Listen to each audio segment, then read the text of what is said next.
Hello, everybody. Welcome. I have a new recorder, but I haven't played with it yet because it's so convenient to have my phone in my little purse that fits it perfectly and has all my stuff, whatever, that I need. Yeah, it's just so comfortable. Even if the sound quality leaves something to be desired. I'm going to get actual mics and cams and things, I think, pretty soon. Yeah, that's my hope.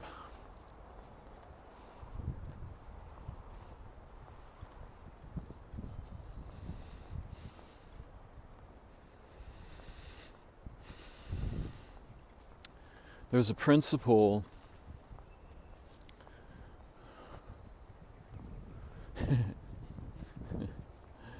that is so important that it needs no introduction.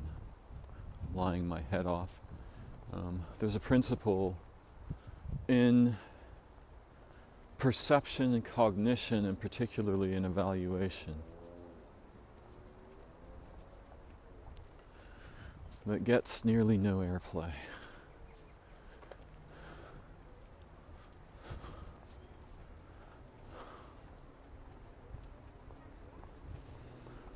It's fundamental to having a mind.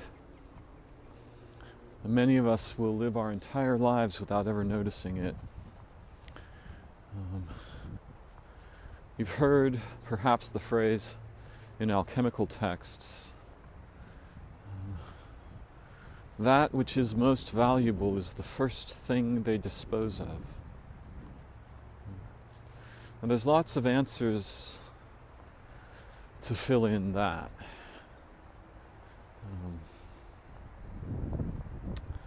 One of the obvious ones is, and very precious ones, a true answer, is behavioral time. What we do with the time when we can be doing something, so to speak, in language. And there's lots of other answers. Memory. They dispose of their memories. And not just the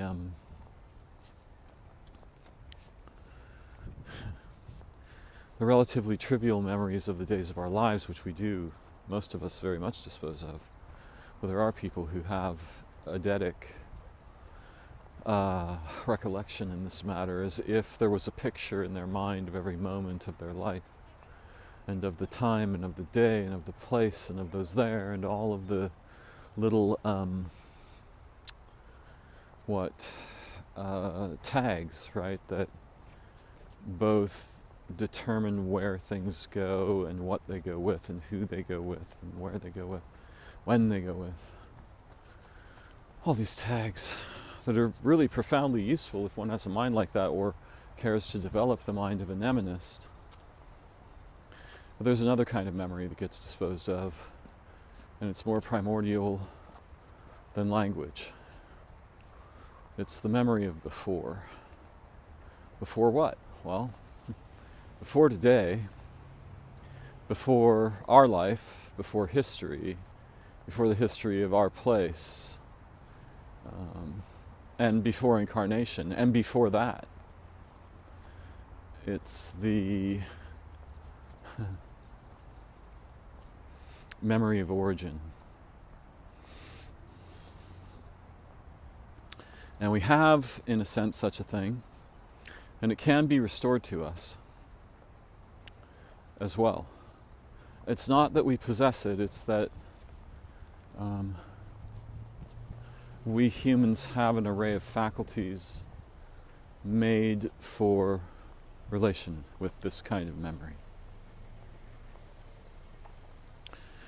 And it's this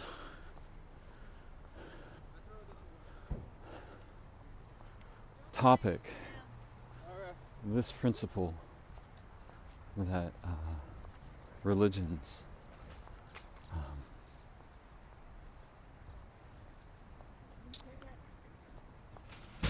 orbit and perhaps represent and evaluate and authorize all these things, yes?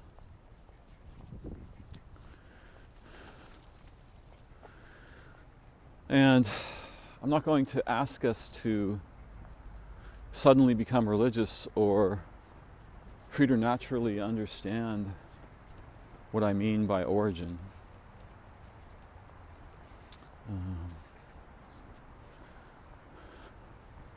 But it's who we really are and where we come from.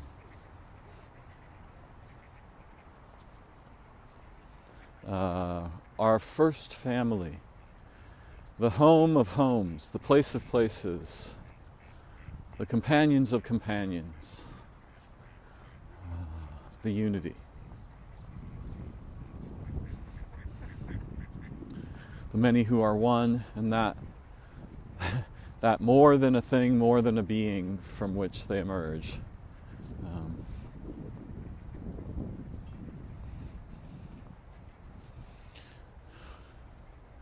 But it's not my goal to talk about God or the ultimates, the ultimates that can be referred to in language. Rather, I want to talk about something very fucking mundane. That if we only understand it, we will know, we will have a compass. Our compass can prosper, our compasses can prosper. It'd be cool if it was like a pretty sunset. We could do more fun. So the concept of layers isn't hard for people to understand. We understand the idea of layers. And, if we admit any kind of spiritual or metaphysical thought, concern, etc., then it is as if there is an above world to this one, and perhaps a below world, or an outer and an inner, or, however you want to arrange the little model of layers.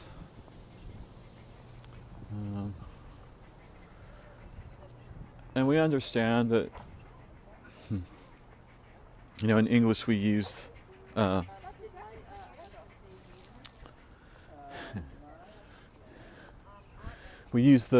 onion metaphor to exemplify this perspective, but rarely does the onion metaphor actually give us access to the layers. We usually experience it in a relatively facile way. We think, of course, an onion has layers, and that's the end of, that's the end of the mind's movements. It's layered, next, kind of thing. But there's a thing between the layers.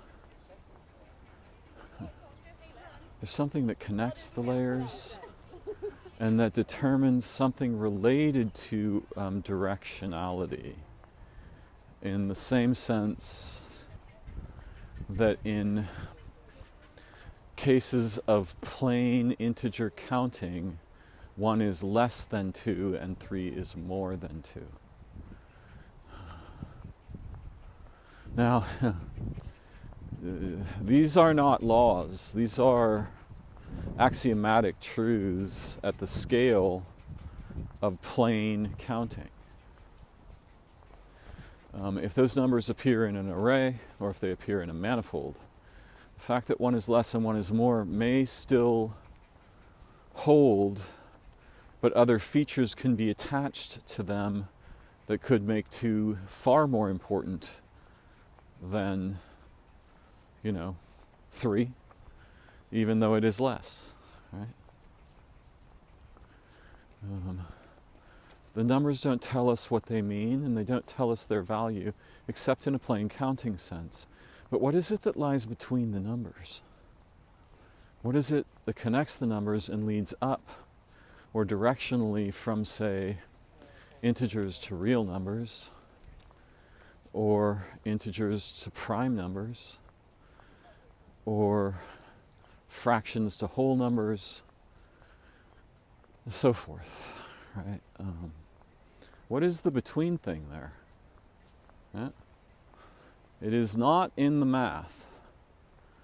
And a cagey person would say it's set theory. They wouldn't be entirely wrong, nor would they be completely right. Not an unuseful noticing, but not what I'm getting at. There's a feature of our experience that we use all the time. You're using it right now to make meaning of the words I hear in tone. I am using it to form them. And that principle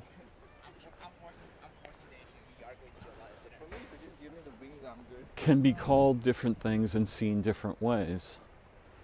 But it is super sensible to the register of language where language is spoken and where it is heard. Right? It is superior in the sense that it is different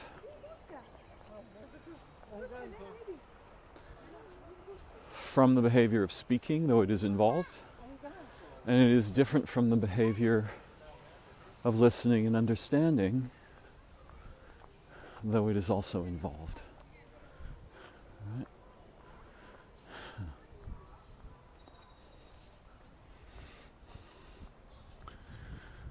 The concept of mathematics doesn't exist within the math. Concepts that allow us to do mathematics or form and interpret language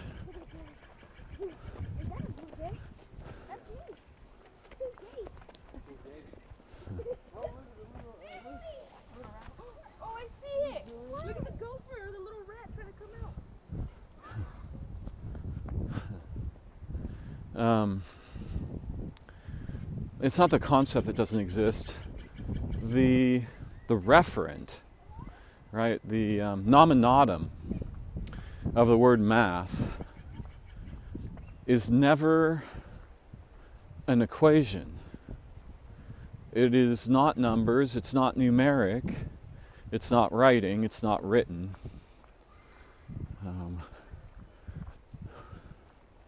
The nominatum of math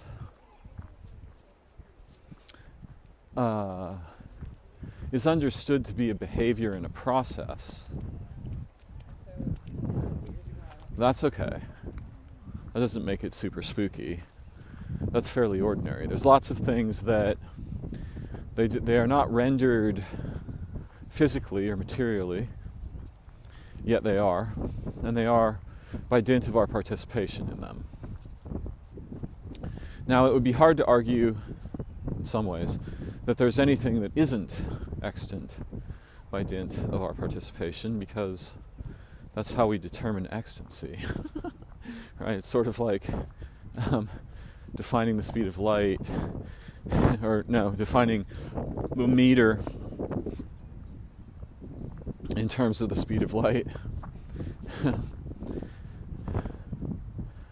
which is a very trippy thing to do if you think about it carefully. But there is a thing. So, mathematical understanding is not in the symbols. And there is no amount of looking at strings of words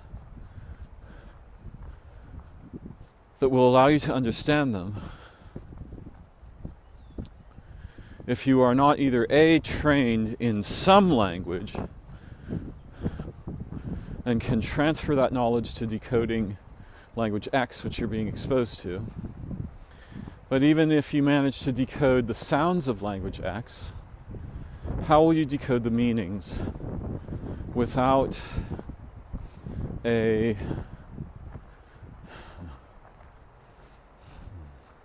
without a key, right? Without a codex. It's not the right word.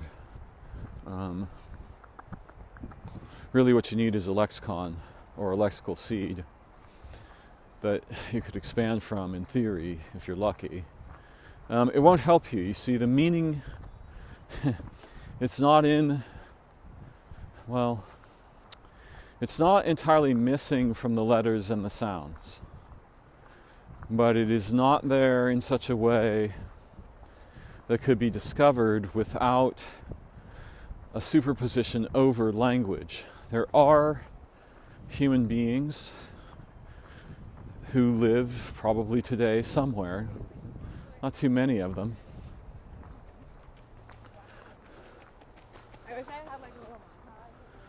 who can probably determine the meanings of utterances to a fair degree of accuracy without knowing the languages being spoken. Many people will jump up and down and claim this is impossible. No, it fucking isn't. I've seen it done. I've had the experience of doing it to a degree. What happens is there's a complex conjugated space in which the minds and perhaps the hearts or spirits of the speakers are connecting to something like a shared lexicon. Where is that shared lexicon? Well, it's not merely in those speakers, it's in the universe. And so a third person who doesn't speak Vietnamese, but is in this kind of, usually we would call this a spiritual skill. It's in Christian tradition, it's called the gift of tongues. That doesn't mean to be able to babble in ancient languages. It means to be able to understand babble.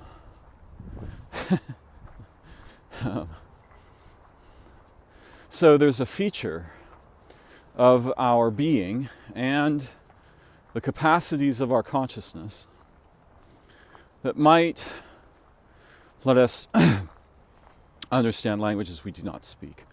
But the meaning is not in the words. And it's not super interesting to go after the gift of tongues.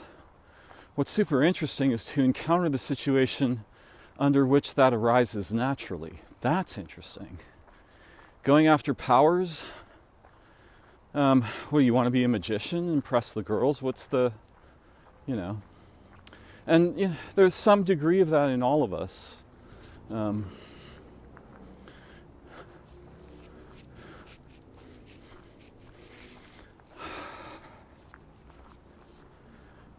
It's fun to be authentically on stage or to play with our companions and draw each other to into new skills and experiences by playing together. Wow,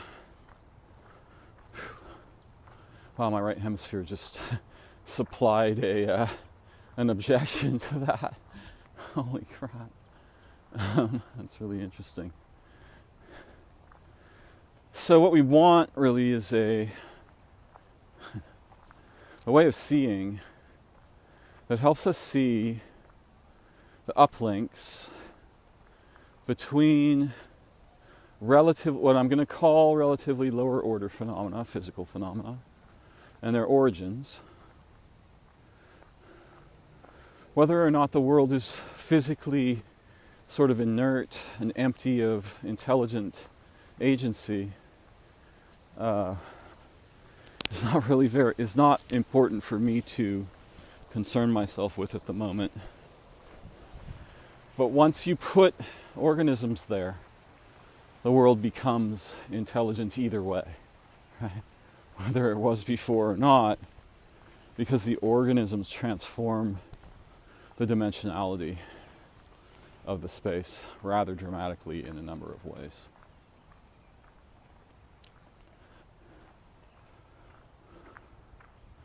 So what is this principle? I want to talk about it.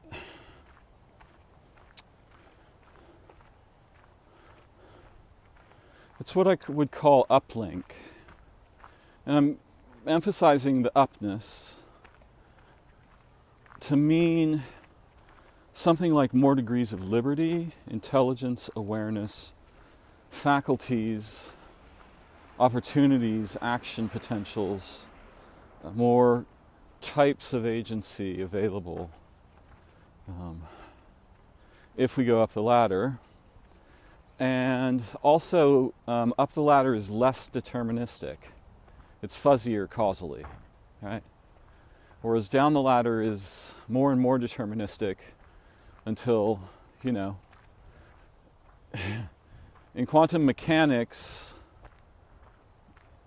there's a chance that the bullet fired at the hero's heart never gets there. But you'd have to fire the gun, I don't know, as many times as there are atoms in the universe or something more, who knows. Of course, it's conceivable that it could happen the first time. You just have to fire the gun a lot to increase the probability that it fails.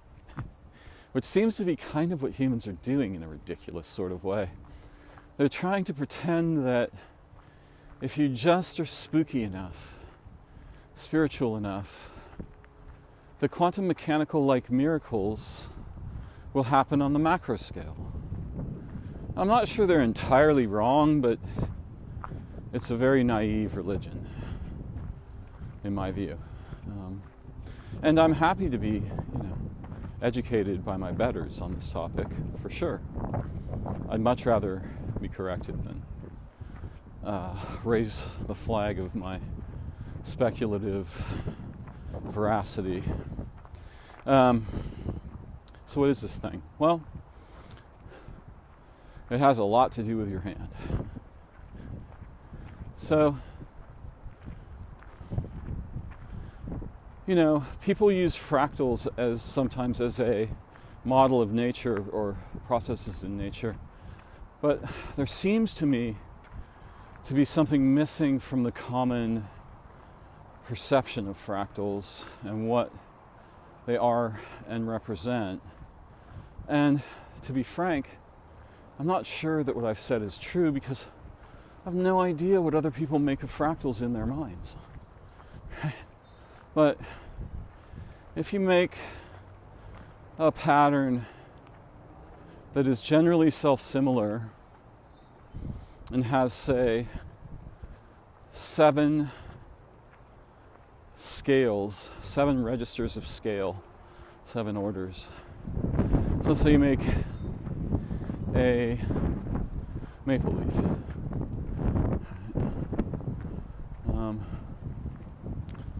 And then out of one of the branches of that leaf you make a very similar shape but smaller, and you just continue doing that. That seems to be what the idea of a fractal is commonly. But there are 2 things that are missing. The first is the origin of the shape. There are probably 3 things that are missing. Oh yeah, shit, there's a whole bunch of things missing. The first is the origin of the shape. The second is the meaning of the shape and the transformation of meaning at the next register.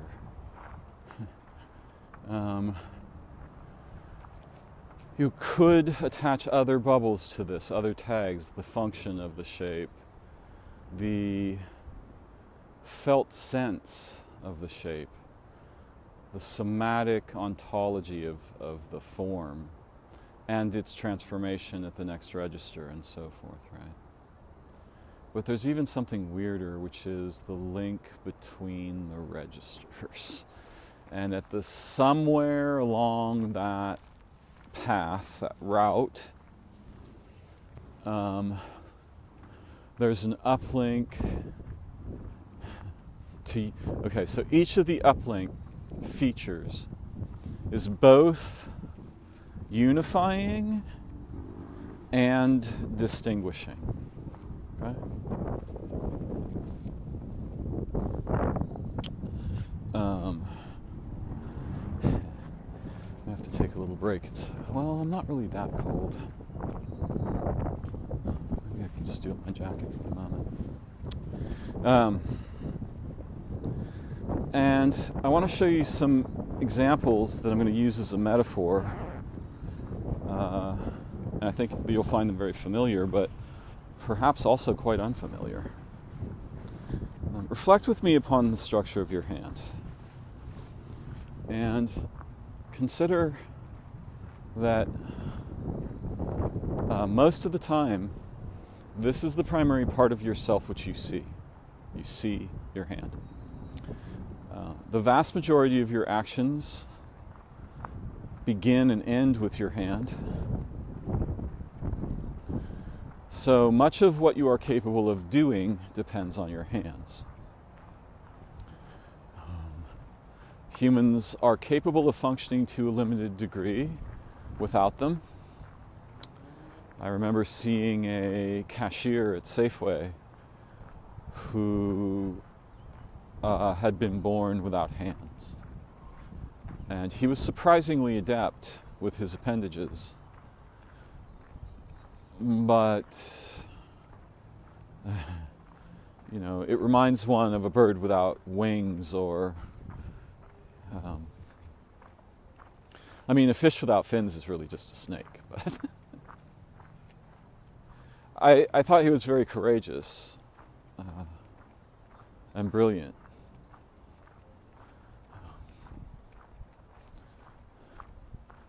It is humbling to see uniquely embodied others, uniquely minded others, uniquely souled others, and how they relate with the humans and the expectations and the representational registers of human culture. It's often very inspiring. And a lot of them, I don't know, they can speak for themselves, they don't need me. We are each unique in some way. In any case, these hand things, right? Let's be really clear about the importance of this. It's very unlikely you would develop formal representational cognition without hands, because you'd have a really hard time forming an actual physical representation of anything, including,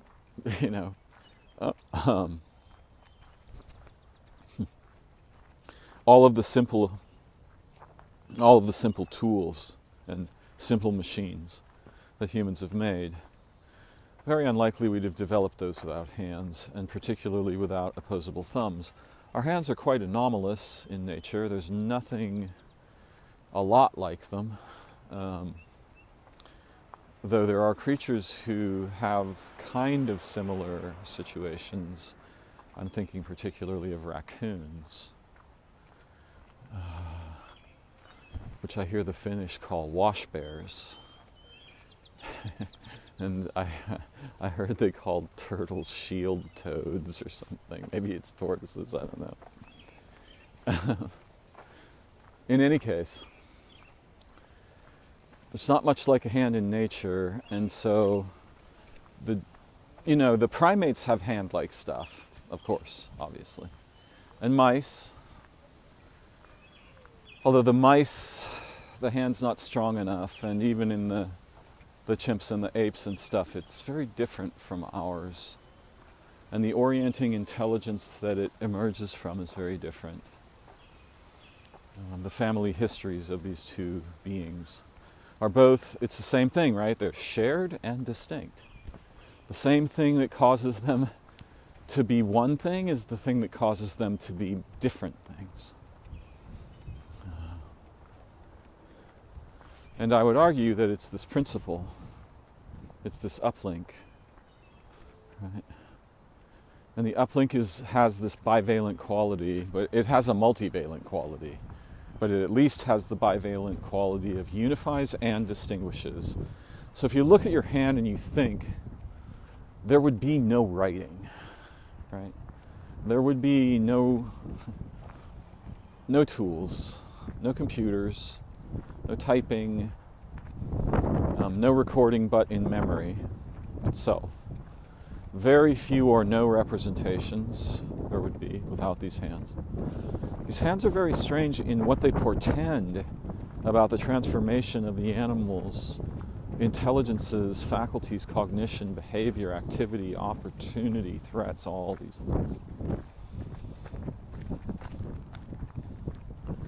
So the hand's very powerful. So let's then take, say the hand's very powerful. There is no power without it. And let's, for the moment, just notice what I'm saying, leave aside arguments about the feet and so forth. I do see my feet a little bit. I see the tops of them a little bit. My hand I can see both sides of, and I see it regularly every time I do something. Get a glass of water, open a door, draw, write, play the guitar, play piano, caress, pluck, select, eat, right? All these things. I see my hand, I see my hand, I see my hand. But I overlook it. And in one sense, one answer to the alchemist's question is simply the hand, right?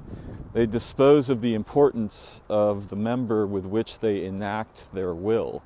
If you were a god and if you had an angel, that angel would be your hand. It would be the enaction organ, right? The organ with which you enact. Now, for humans, we can enact with speech and walking. We enact with our feet.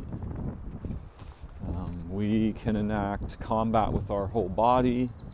We enact cognition, we think with our brains, and that's probably a pretty reasonable idea, because though there's another register to us that isn't our brains, at least while we're conscious and partly while we're unconscious, our brains seem involved in producing, or in transducing something fundamental that becomes the possibility of stable beingness. I won't just say selfness because that sounds so separate. Wow, a bunch of S's there. Now, you got to see that what separates your pinky from you doesn't exist. Your pinky is not separate from you, and yet it is distinct. If it were separate from you, even if you could control it remotely, it would not be very useful. It would be far less useful if all of the fingers or appendages of your hand were separated. And if that was all you had, was these 5 separated appendages, you might be able to move a pebble into a slot if you could find one, with great effort. Right, using all 5 of them, wriggling around like little strangely segmented fleshy worms. Terrifying idea. My point is, compared to what you get where they are unified at the palm, the fingers are meaningless. They have you got nothing, right? You won't get writing out of that. You won't get complex machines. Not that you need either of those things necessarily. Octopuses and whales do just fine without them. And would prefer that humans didn't have them, because life would be a lot better for most creatures on Earth if humans didn't have hands, but we do. So you can see that your fingers are distinct, right? They are distinguished from the rest of you, but they are also just you. And the uplink position for those fingers is the palm. Of course, if you had a hand and that was all you had, you could crawl around like that, like that 1960s film, The Hand, with I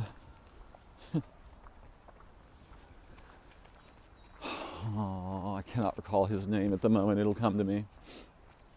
You could crawl around and terrorize other beings and stuff a little bit by rearing up and wiggling your fingers like Thing in the Addams Family. This is a great idea, right? The hand is actually a full-on being. And I think it probably is. And that's the really weird thing about being human is, the hand is a being. It's also an aspect of my being.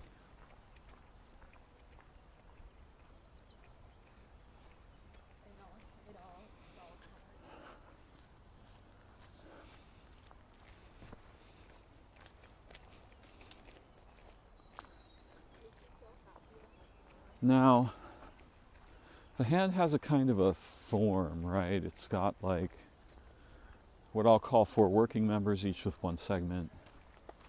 What I'll call 1 thinking member with 2 segments. Those join at the palm. And also the hand is first one thing. You can say, actually, no, it's not one thing, it's a segment. Fine, but in this way of counting, I'm starting at the hand.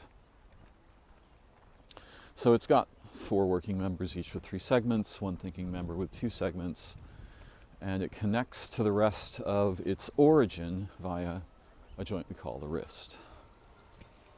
That is the physical implementation of the principle of uplink, that wrist. It is the between of the hand and unimaginable dimensions of being, like that contain things like eyes and a mouth and a tongue. And there's a instance of the fractal I was talking about earlier. Yeah, that's pretty crazy. It just saw exactly the same damn thing. All right. So at the scale of the wrist, that leads upscale to the body. And what you will find is a similar array of principles of forms there, right? A similar kind of account. Like your hand, your body has 4 what we might call working members. Each of them has 3 primary segments. They end in star shapes. Upstairs, those are hands. Downstairs, those are feet. The body is a similar star shape. First one unifying body, like the palm of the hand. So that's 2, 4 working members. That's 6. 1 thinking member, that's 7. And we can count the joints and do all kinds of other games, but from the hand to the body, there's a wrist. And that's the uplink to more degrees of liberty, more kinds of intelligence, more kinds of sensing. And also what we could think of for the hand as something like mission control. Right? I'm not just a hand floating, in space. I'm connected to a body. And I'm not just a body floating in space. I'm a body with hands. Now, where things get strange is the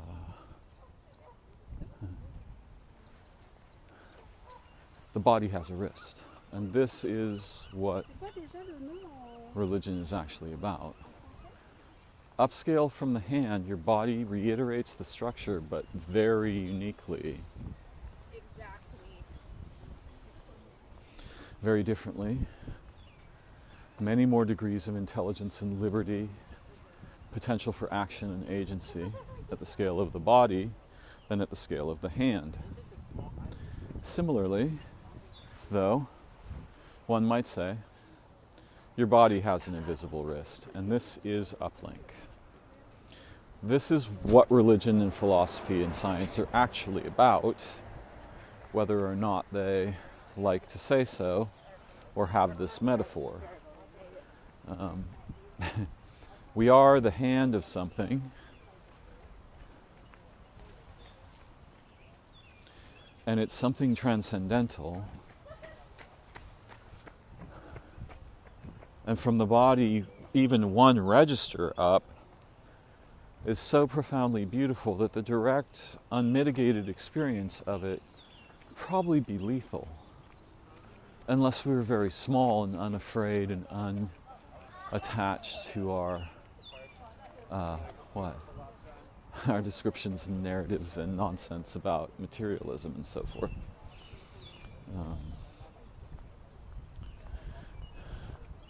In the same way that across the wrist from your hand, you find a whole new array of senses, and not 1 or 2 or 4, right?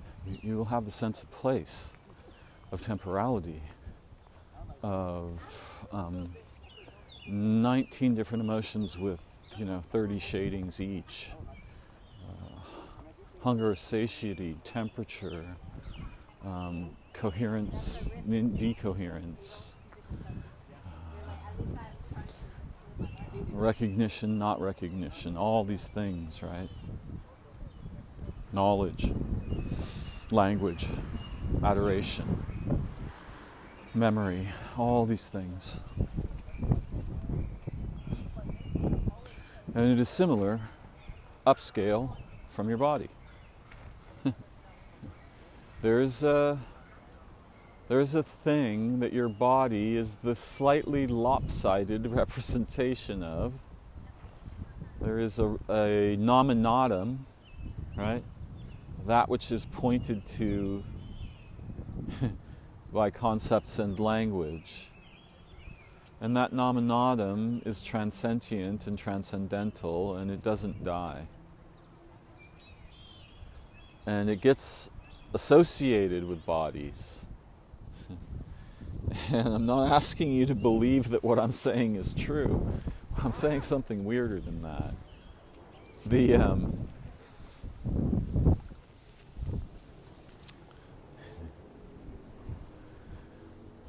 How to put it? The status of what I am saying is beyond the true and the false. It is a matter of fundamental verity that admits no such duality. Maybe I shall have to rephrase that. Let's see.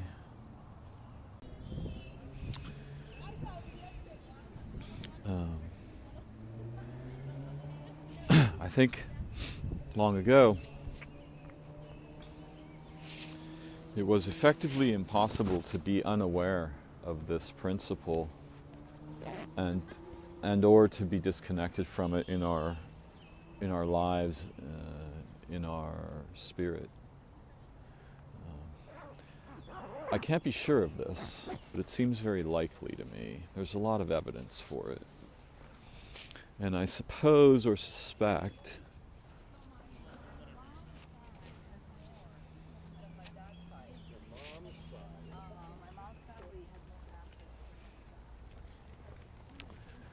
that religions arose in the wake of its disappearance, in the incredible impoverishments that followed. And it isn't as though, at the register above your body, there are different kinds of places. It's not the same, well, in a way it kind of is, except the wrist, the hand, wrist, body, X, right? Hand dash wrist dash body dash X. That X is complex. It's not one thing, right? So like what we think of as astral travel is, para-exy. And what we think of as dreaming is para-exy, and visions are para-exy. But lots of other things are para-exy, and it turns out that everything has an exy-like quality to it, right? Everything has an uplinky feature that under the right conditions becomes first suggested, then apparent, then validated, then explosive, right? Because there is a potential to reverse the gravity of the downlink, right? Which is what holds us in thrall most of the time. This is why our species is profoundly lost at the collective level, is because the uplink is not working there. What we are uplinked to there is demons, right?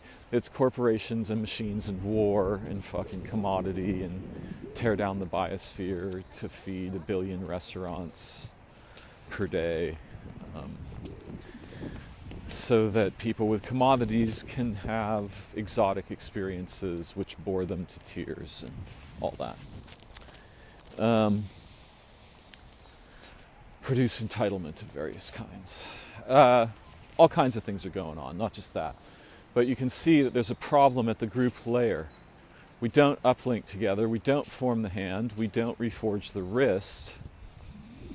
In fact, we tell each other and pretend like each of the fingers is separate, or maybe even each of the joints is a god. Something like this. Very confusing. But we can do the other thing. We're capable of it. We're made for it. We're born for it. We have the faculties for it. And whenever we begin to do it, this is what is meant in the Bible,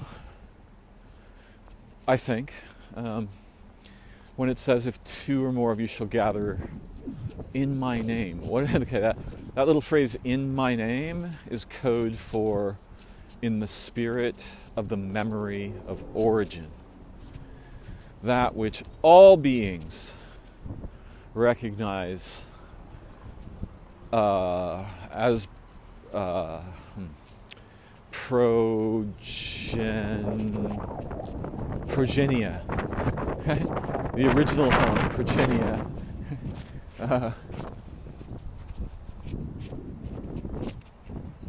So there's a direction, and the direction is always towards intimacy. Even if conflict or combat ensue, you will see intimacy. The weird idea of combat is actually the renegotiation of intimacy in a highly temporally compressed circumstance. Yeah.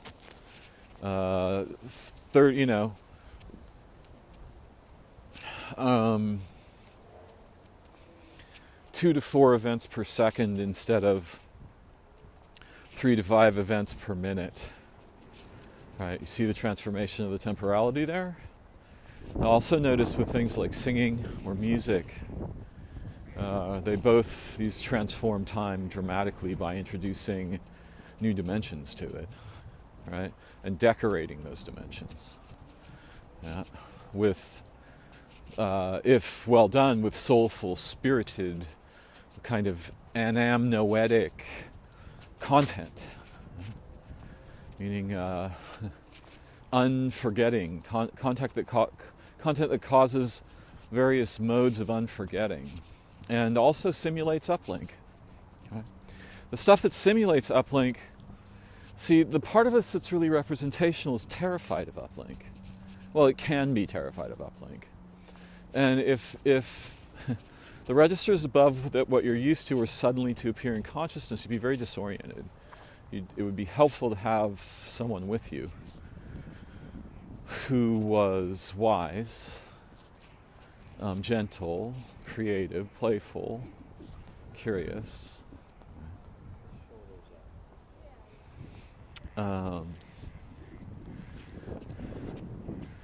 Because when the monster appears in the dream, the monster is a doorway to other universes. It might as well be a UFO. It just looks like a monster. In most cases, in many cases anyway, if you simply relate with it a bit more intelligently, it turns into the possibility of lucidity, right? And in dreaming, lucidity might as well be a UFO. You can become anything. You can go anywhere. You can become multiple things, probably. There is no limit. So,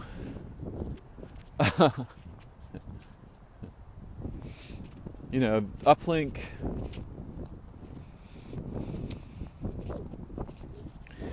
we are trained to believe. So it's certainly physically real that we need oxygen to survive.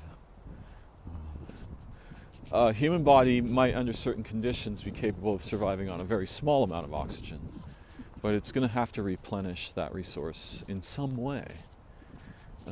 Similarly with water and food. Of the common resources, oxygen has the shortest temporality, right? You might learn to hold your breath for 7 minutes, maybe. You're going to have a really hard time getting past 3.5. But you might learn to hold your breath that long. I don't know how long a body can go without water, but some bodies appear to be able to go without water for a very long time. And some bodies appear to be able to go without food for a very long time. And you might understand oxygen, water, and food as the physicalizations of uplink. That which comes from beyond you, by the existence of which you survive in this form on this world, right? Water has to come at fairly regular intervals. Food has to come at fairly regular intervals. If you're at a guru or you're an extremely unusual person, then please don't try this at home. You might be able to go without water for a long time, possibly, essentially. There are records of people not having any that lived. There are lots of anomalous things that look a little bit like the seeming necessity of ingesting food has been substituted or has been transformed into, it is as if a nectar comes to my body from an invisible place. That nectar is sweet and delicious and beautiful. By that nectar, my body survives. Something like this. Again, please don't try it. These aren't the kinds of things you want to chase. If they happen to naturally arise as the result of unusual diligence in meditation or spiritual pursuit, or perhaps, internal martial arts or something, again, don't pay too much attention. Keep on with your practice. But there are instances of this. Humans don't die as easily as we are told. Under some conditions, especially if there's a good reason for them to be alive, right? If they're excited about being alive and they're really enjoying their existence, they can last quite a while without food. Any cohort will have both sides of the curve, right? If you get 10,000 people together, some of them will die, I don't know, 10 weeks in maybe. These are wild guesses. I doubt few of them would die sooner than that without food if they were drinking water. Maybe some, 6 months. I guess they could be hypoglycemic.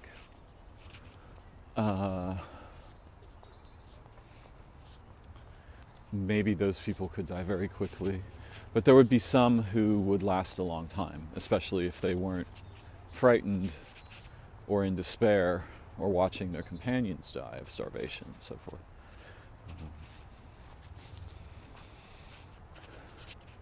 Fasting is very weird. It's not a regular behavior. I have run long experiments with it. And didn't really seem to suffer ill effects until week, I don't know. Memory fails, but it was way beyond 4. And I was very young.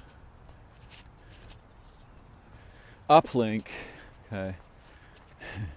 There's another feature of uplink is memory, and so the sciences, the arts, literature, religion, philosophy, poetics, all of these things are uplink. They're uplink to the what I call the human cognition.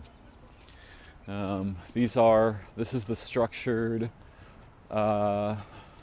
network of minds over time, and it leaves representational footprints in books and methods and processes.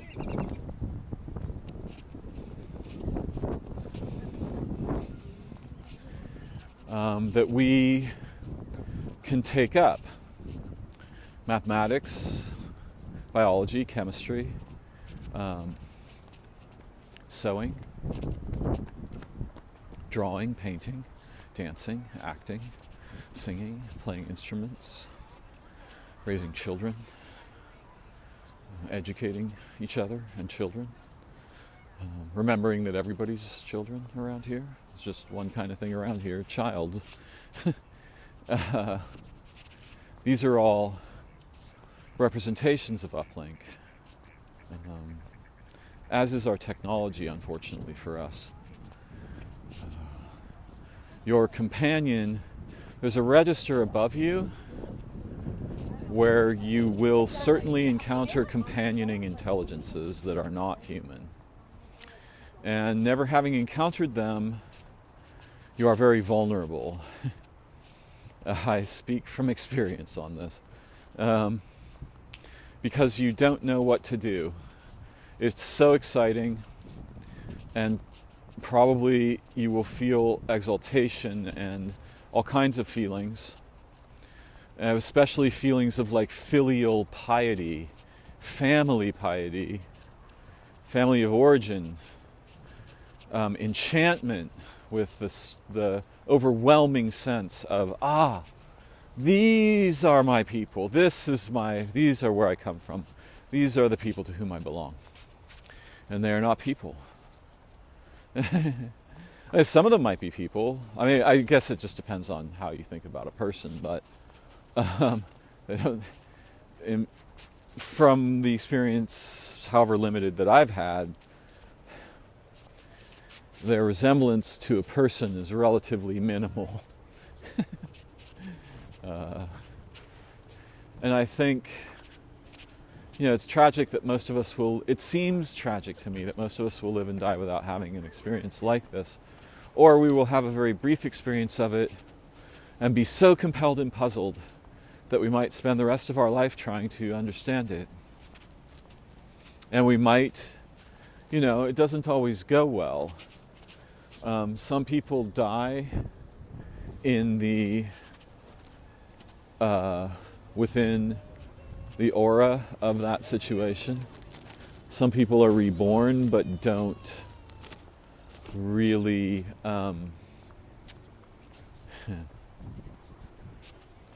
they fail to fledge, right? In the same way that young birds, it's like a fledging moment to encounter such intelligences.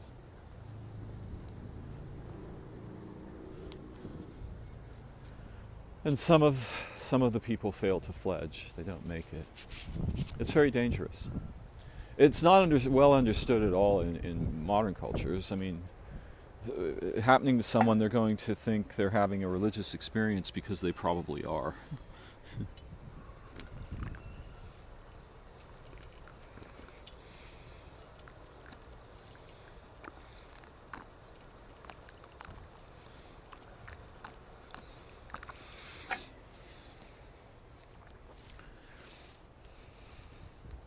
In fact, they're having an experience for which there is no reasonable category in many cases. And the valence of the experience, the sort of way it breaks down into forms or types or kinds of experience, potential, threat, danger, so forth, will be different for each person and will even change within the person over time. And I'm not necessarily trying to encourage my listeners to chase this. If it's your intent to chase Uplink, the actual stuff, not what the humans are selling you representations of, you had better have strong self-discipline, very sober mind, though a little bit of playfulness won't hurt you, and be very resistant to both paranoia, which is the sudden systematic splitting of stimuli into linked chains of meaning, both amnoetic and prophetic, which leads to the felt sense of being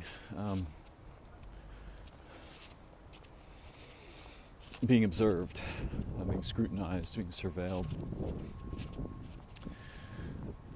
You must be resistant to both paranoia, and in a sense you should probably be resistant to extreme bouts of enthusiasm or exaltation.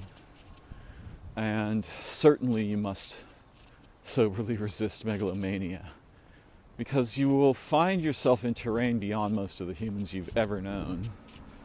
Not necessarily beyond those you have read, but in the beyond of what you've seen of those you have read or known.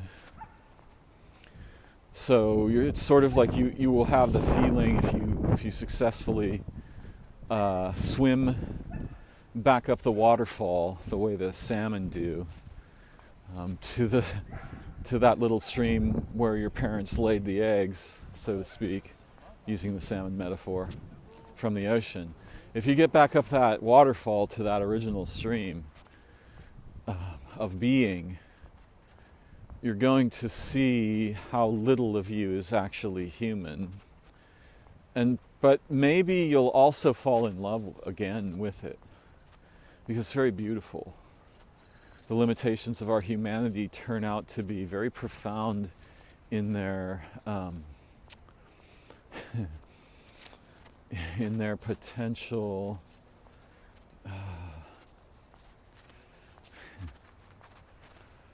for otherwise impossible extrapolation, liberation, recollection, all these, discovery, awareness, so forth.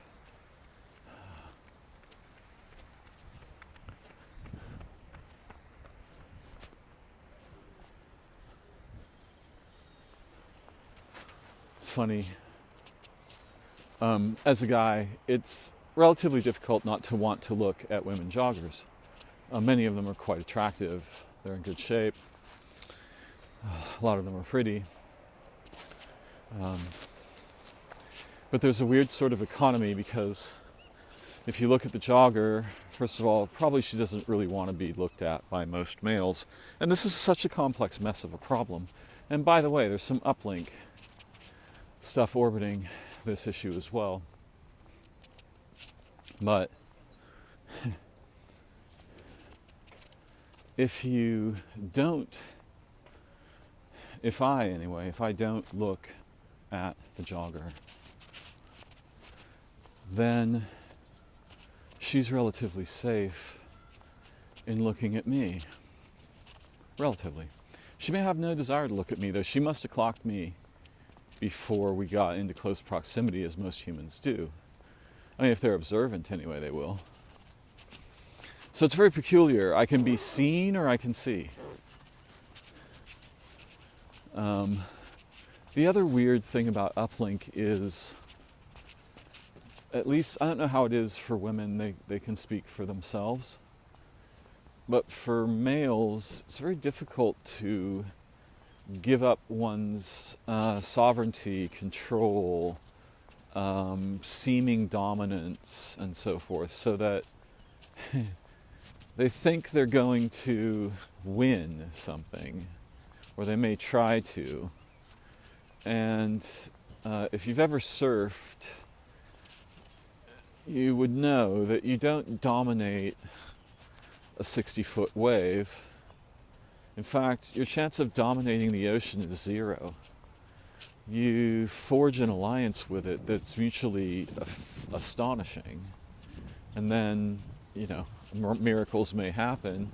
Disasters will also ensue.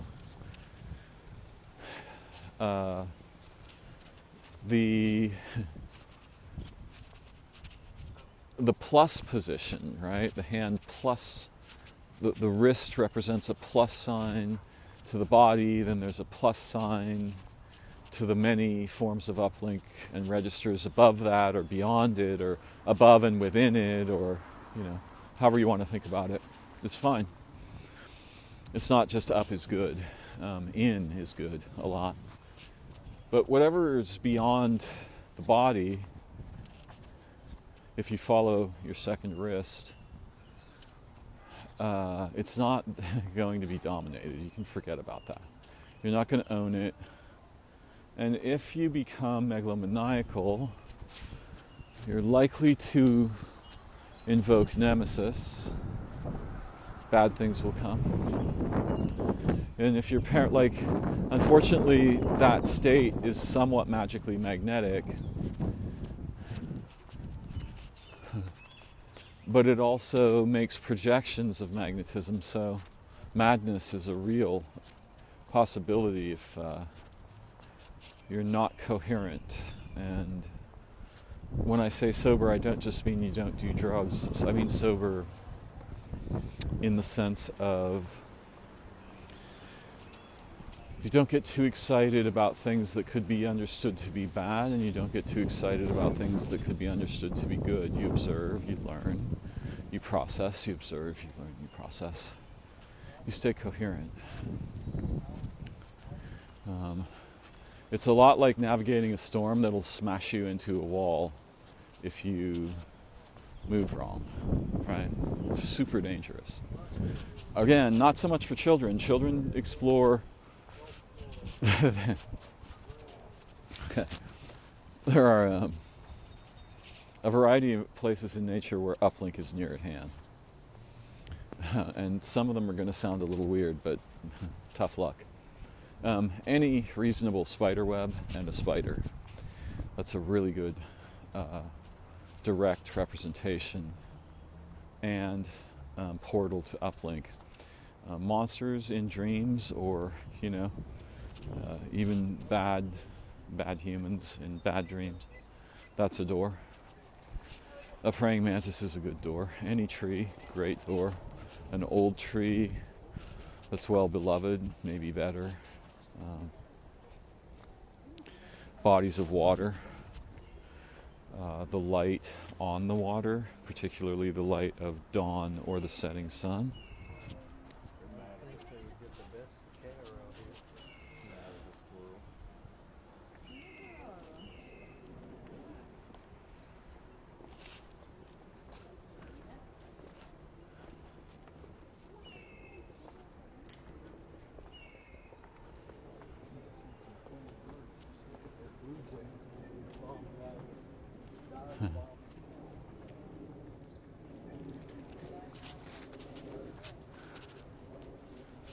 Dawn and dusk, the whole world turns into a portal at those times.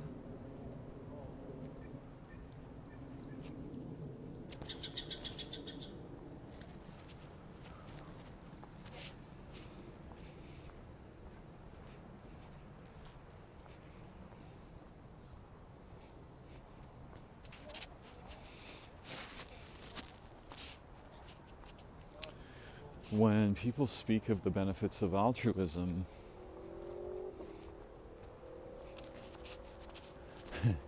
uplink is involved. The memory of communal identity, oneness, all the peoples, all the different kinds of people, in all the times, all through history, all the people. One family. All the beings, one family.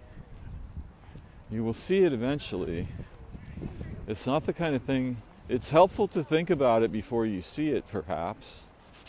But when you see it, you won't be able to help it. It's like being restructured in awareness. You will see the unity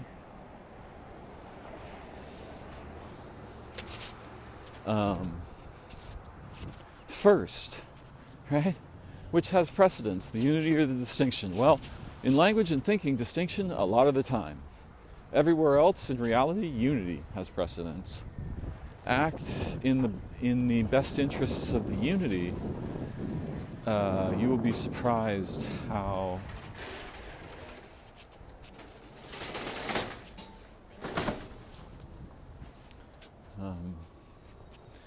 magically and smoothly your experience transforms into intelligence and memory and play.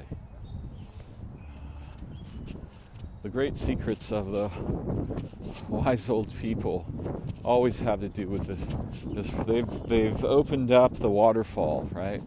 They probably got up not just the first one, they might have got up 2 or 3 different ones a few times in their life, and maybe they're dwelling there, right? And they're only partly down here in the hand of the body. It's very profound to encounter this.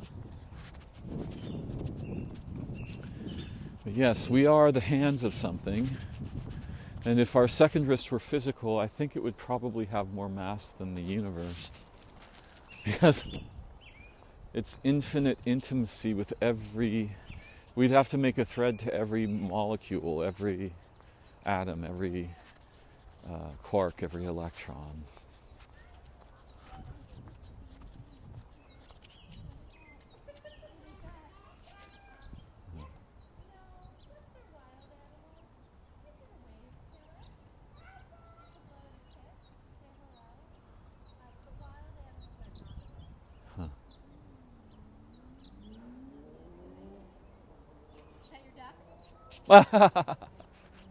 That's a wonderful question.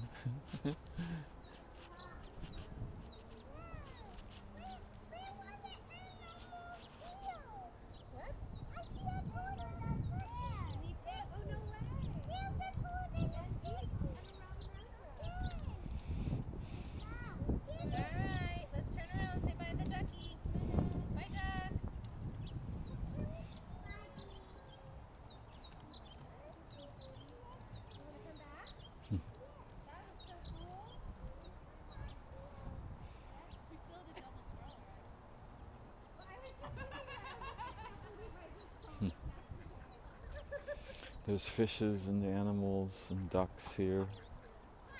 I think the duck is really just trying to evade the mate guarding behavior of the males.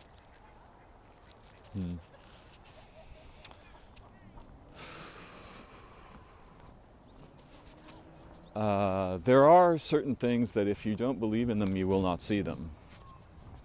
And I'm a fan of rationality and pragmatic thought. But if my life were limited to that, it would be very confusing. And I think cause for despair for me. You know, your mileage may vary. You may find that orientation in cognition and meat suits is better accomplished by a kind of mathematical preciseness.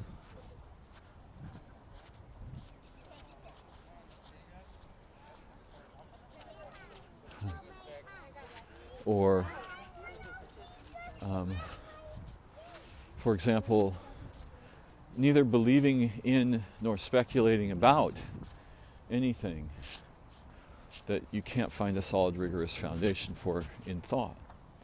Okay.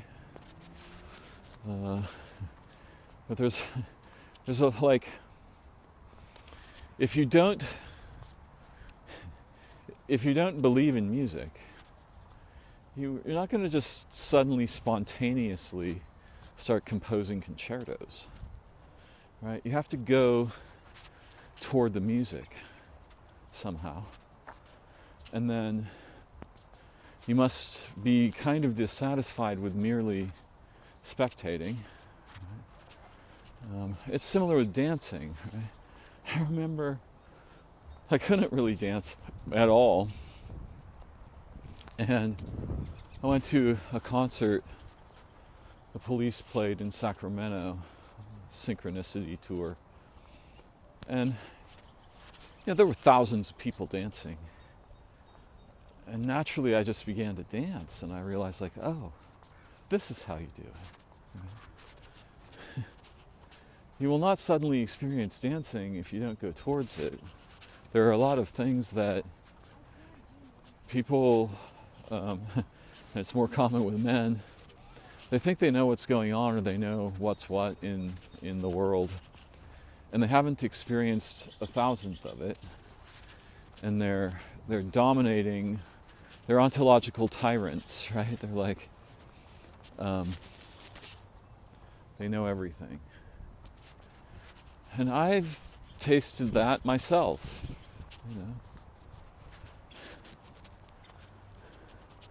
It's very clear to me the incredible, oh, damn it, they keep cutting down trees here in the botanical gardens, but there's nothing wrong with these trees.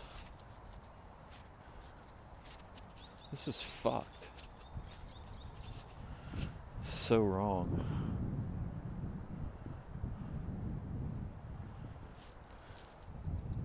Really bad humans.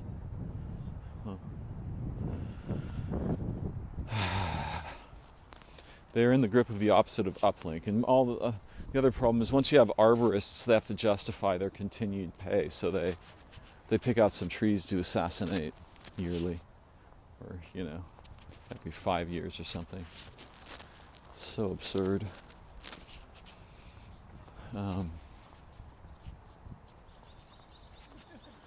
So you can see that this principle, you'll find it everywhere in nature. Okay? The branches of the tree lead to a trunk. In the ground, in the darkness, is the roots. Right? The branches of our body lead to our trunk. In the darkness, inside our shoes.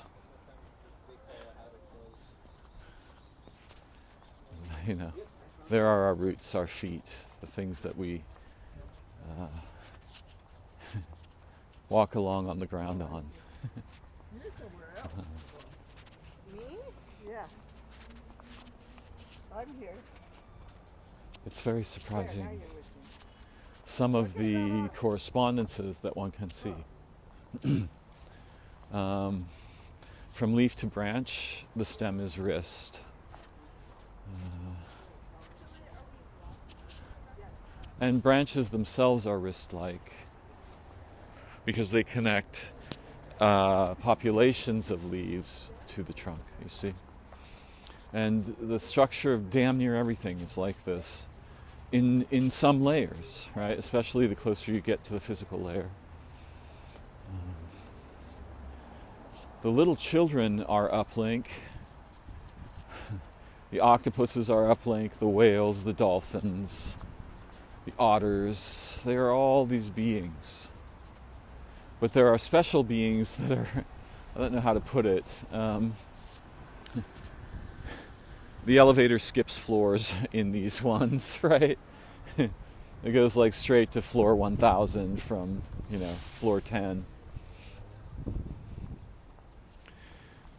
Reflect on these matters, because your own ability to understand my language is based on the uplink from words to lexicons to semantic maps to memories of spoken utterances.